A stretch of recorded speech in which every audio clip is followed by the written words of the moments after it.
Rockmania, jumpa lagi di Flash Project. Kali ini kita akan menyimak awal masuknya musik rock ke Indonesia. Tapi sebelumnya, jangan lupa ya untuk like, comment, subscribe, dan tekan tanda notifikasi agar Anda selalu dapat menyimak info-info keren dari Flash Project.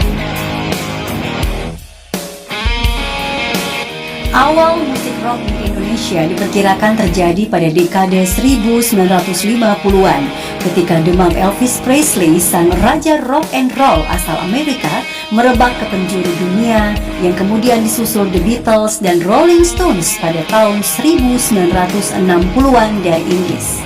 Dennis Sakri dalam bukunya 100 Tahun Musik Indonesia menyebut anak-anak muda kaum menengah ke atas mengenal lagu-lagu rock lewat piringan hitam.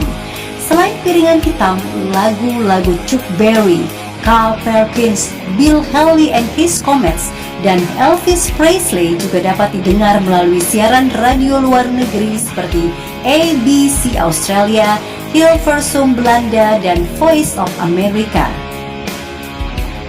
Tak hanya lewat lagu, film musikal Rock Around the Clock 1956 yang menampilkan musisi Bill Haley dan His Comet juga menjadi jembatan perkenalan anak muda di Indonesia dengan kultur rock tersebut.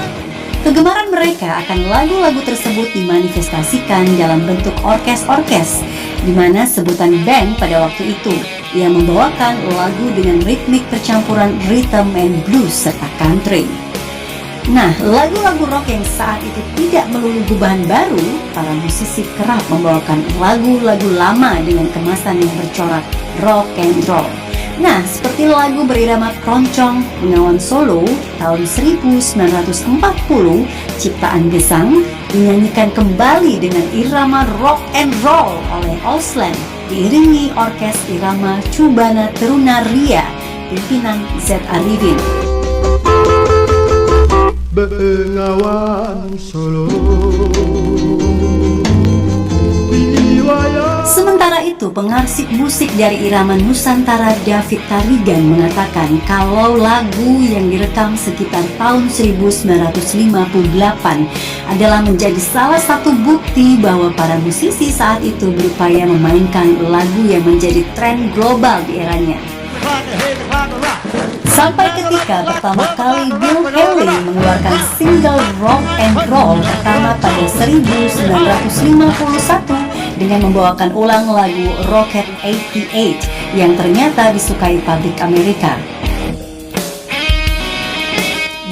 Bill Haley yang menjadi tonggak sejarah rock and roll pun mencetak rekor dengan lagu Rock Around the Clock yang terjual 25 juta keping menurut Guinness Book of World Records. Sejak saat itu, para pemuda di tanah air merasa bahwa rock and roll adalah musik yang mewakili mereka dan mereka bisa berupaya apa saja untuk dapat menikmati musik-musik tersebut. Tak hanya mengubah kultur dalam menikmati musik, industri musik juga ikut berubah. Rock menjadikan anak muda target pasar mereka. Ekspresi tersebut pun sampai ke Indonesia. Bukan hanya Bill Haley, Elvis Presley, kalangan anak muda Indonesia juga mulai mengakses rock instrumental seperti band The Shadows asal Inggris. Nah, tahukah kalian bedanya jika Bill dan Elvis adalah solois? Maka The Shadows yang sebelumnya bernama The Drifters adalah band pengiring untuk penyanyi Cliff Richard pada tahun 1958 hingga 1968. The Shadows yang sempat main di Singapura pada tahun 1960-an telah memberikan dampak yang luar biasa terhadap tren bermusik di kawasan Asia Tenggara. Nah, menurut dia nih, sejak adanya Elvis Presley, dunia memasuki era rock yang banyak mengubah kultur anak muda.